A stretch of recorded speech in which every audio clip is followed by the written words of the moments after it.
No one in the lobby knew who she really was. To them, she was just a simple woman in a plain beige coat, standing quietly near the marble reception desk of one of the most luxurious hotels in the city. No designer bag, no flashy jewelry, no security detail, just calm eyes and a composed posture. What no one realized was this: she was the CEO, the sole owner of the entire hotel chain. And in exactly 10 minutes, every single employee working there would lose their job. But first, something unbelievable happened. It was just past noon when Elena Carter walked into the Grand Aurelia Hotel. The place sparkled with wealth. Crystal chandeliers, gold-trimmed walls, soft classical music floating through the air. This hotel was famous for serving royalty, billionaires, and world leaders. Elena paused near the entrance, observing silently. She always did this. Once every few months, she visited one of her hotels unannounced. No assistance, no title, no warning. She believed you learned the truth about people when they didn't know who you were. Today, she wanted to see how the staff treated ordinary guests. She approached the reception desk and waited and waited. The receptionist kept typing, laughing softly with a colleague, not even looking up. Guests behind Elena began to sigh impatiently. Finally, Elena cleared her throat gently. "Excuse me," she said politely. "I believe there's a mistake with my room booking." Before the receptionist could respond, a sharp voice cut through the lobby. "What do you think you're doing?" The sharp voice echoed through the lobby like a slap. Elena turned slowly. Standing just a few steps away was a man in a tailored black suit, his golden badge reading Mark Reynolds, floor manager. His posture screamed authority, but his eyes carried something else entirely: entitlement. "What do you think you're doing?" Mark repeated, louder this time. "I was speaking to the receptionist," Elena replied calmly. "I've been waiting for several minutes regarding my room." Mark laughed under his breath and walked closer, invading her personal space. He looked her up and down: the simple coat, the flat shoes, the absence of anything that screamed wealth, and in his mind, that settled everything. "This is a 5-star hotel," he said coldly, "not a shelter. If you can afford to stay here, don't waste our time." The lobby went silent. A young couple near the elevators froze mid-conversation. A businessman pretending to check his phone slowly lowered it. Everyone could feel something was wrong, but no one spoke. Elena remained composed. "My reservation is under Carter," she said, sliding the printed confirmation across the counter. "Suite El Hantian Trine." The receptionist reached for the paper, but Mark snatched it away before she could even look. He glanced at it for less than a second. "This means nothing," he snapped. "People forge documents all the time." "That's not true," the receptionist said hesitantly. "Sir, we should at least—" Mark slammed the paper onto the counter. "Did I ask you to speak?" he barked. The girl flinched and went silent. Mark turned back to Elena, his voice dripping with contempt. "Let me make this very clear," he said. "This hotel is for important people. CEOs, politicians, investors, not—" His eyes narrowed. "Someone who looks like she wandered in from the street." A flush of embarrassment moved through the room. One elderly woman at the seating area shook her head softly, but still, no one intervened. Elena took a slow breath. "I'd like to speak to the general manager," she said. That's when Mark's patience snapped. He laughed loudly this time, attracting even more attention. "The general manager?" he mocked. "You don't get to make demands here. You follow instructions." Then, in an act so shocking it sucked the air from the room, Mark stepped closer and shoved Elena's shoulder, not hard enough to knock her down, but enough to humiliate her. "Move," he said sharply. "You were disturbing our guests." The sound of her shoes scraping against the marble floor echoed in the silence. That was the moment. Not when he insulted her, not when he dismissed her, But when he put his hands on her, Elena straightened slowly, her calm finally carrying something else beneath it, something dangerous. She looked directly at him and said quietly, "You've just made a very expensive mistake." Mark scoffed. "Get her out of here," he snapped at security, and as two guards began walking toward her, Elena reached into her coat, not in panic, not in fear, but with absolute certainty, because now the test was over. The two security guards stopped just a step away from Elena. They hesitated, not because Mark told them to, but because of how Elena stood. There was no fear in her posture, no panic, just a quiet, unshakable authority that made even trained guards pause for half a second. Elena slowly pulled a slim black phone from her coat pocket. Mark rolled his eyes. "Oh, great," he sneered. "Calling your lawyer or your boyfriend?"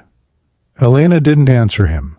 She tapped once on the screen and lifted the phone to her ear. "Yes," she said calmly. "I'm at the Grand Aurelius. Lobby. Floor manager. Name's Mark Reynolds." Her voice was steady, precise. There was a short pause. Then she added, "Yes. He assaulted me." The word assaulted hit the room like a gunshot. Mark stiffened. "That's ridiculous," he snapped. "She's lying."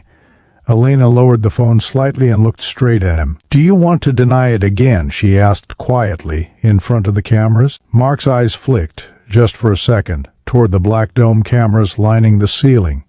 The silence grew heavier. Guests were openly watching now. Phones were slipping out of pockets.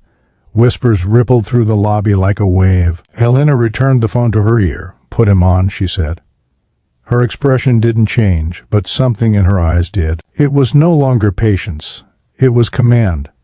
After a few seconds, she handed the phone to Mark. "Answer it," she said. Mark hesitated. "Sir?" Elena continued softly. "You wouldn't want to refuse a call from corporate ownership, would you?" That was the moment his face drained of color. What?" he stammered. The receptionist gasped quietly. Mark stared at the phone like it had just turned into a weapon. "Nonsense," he muttered, trying to recover. "You think you can scare me with—" The phone vibrated again, hard. Mark swallowed and took it. "Hello?" he said, forcing confidence. Whatever he heard on the other end erased that confidence in seconds. His shoulders stiffened. His jaw slackened. His grip on the phone tightened. Yes, sir," he said quickly. I didn't realize." Elena watched him with calm detachment. Guests could now hear fragments of his side of the conversation. "No, sir, I swear I wasn't informed." "Yes, I understand, of course, sir." The man who had shouted minutes earlier now sounded like a frightened employee fighting to keep his job. Mark slowly lowered the phone. His hand was shaking. He looked at Elena again. Really looked at her this time. Not at her clothes, not at her shoes, but at her presence. You're Elena Carter?" he whispered. Elena nodded once. No pride, no anger, just truth. "My family owns this hotel," she said quietly, "and 6 others under the Aurelius Group." The lobby exploded into murmurs. The elderly woman covered her mouth.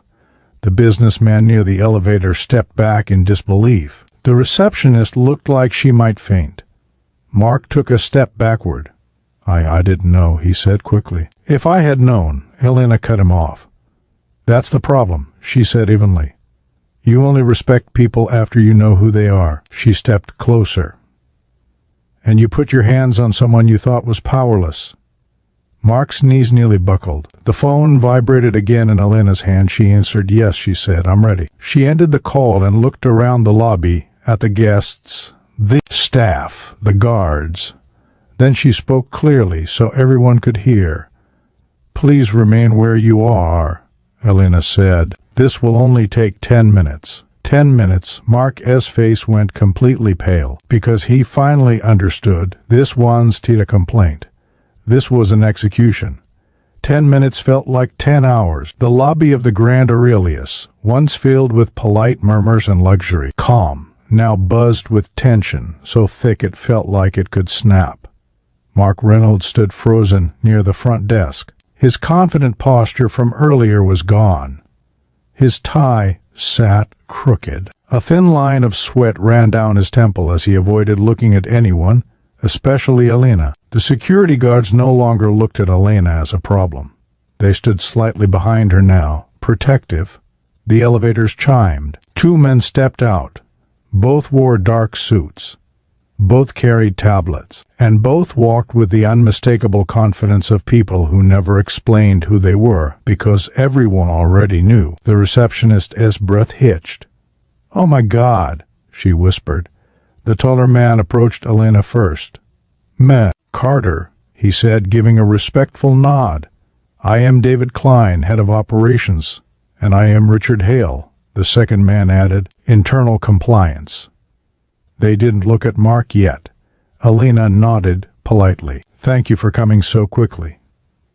David glanced around the lobby, then spoke calmly but loudly enough for staff to hear. "We've reviewed the preliminary footage." Mark flinched. Richard turned toward him at last. "Mark Reynolds," he said flatly. "Floor manager. Employed here for 14 months. Mark tried to speak.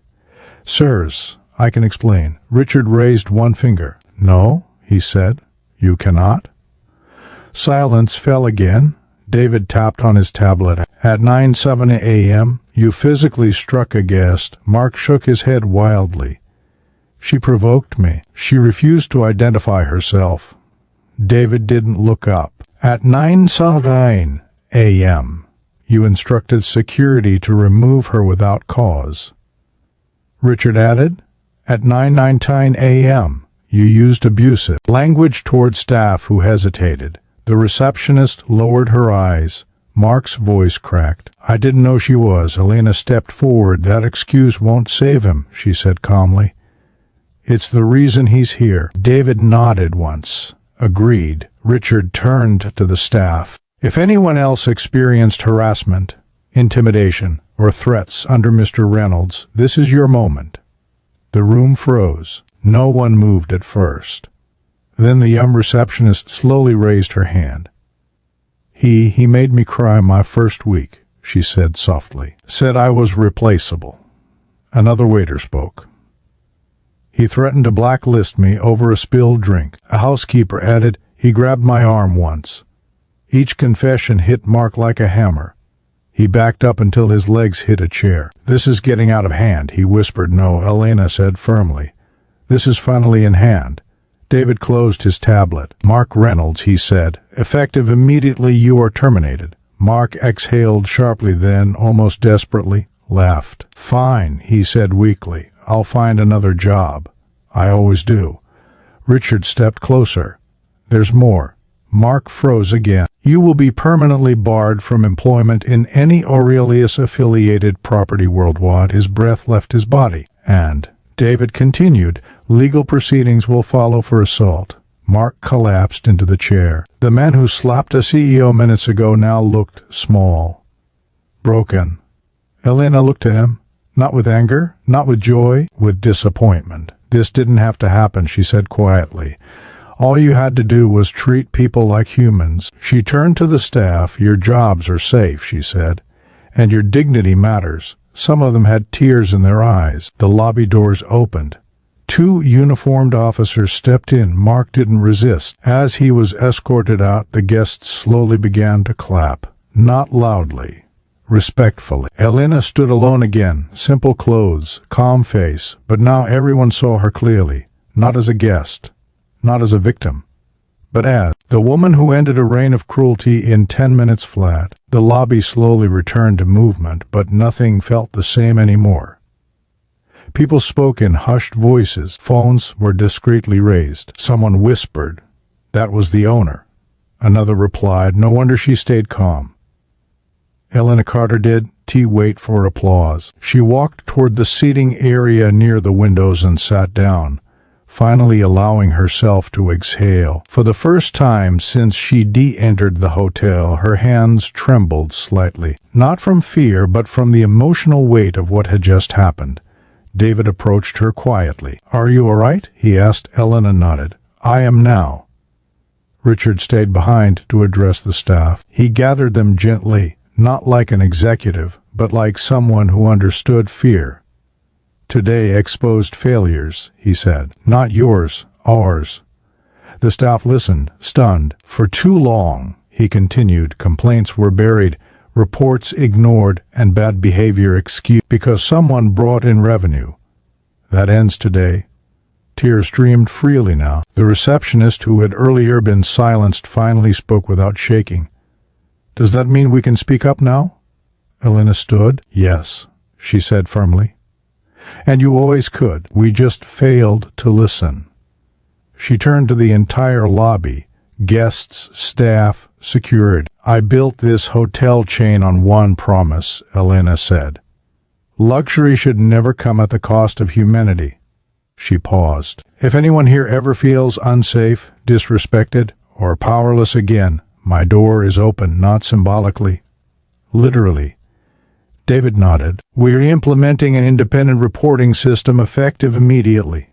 A housekeeper covered her mouth, crying. One of the senior concierges stepped forward.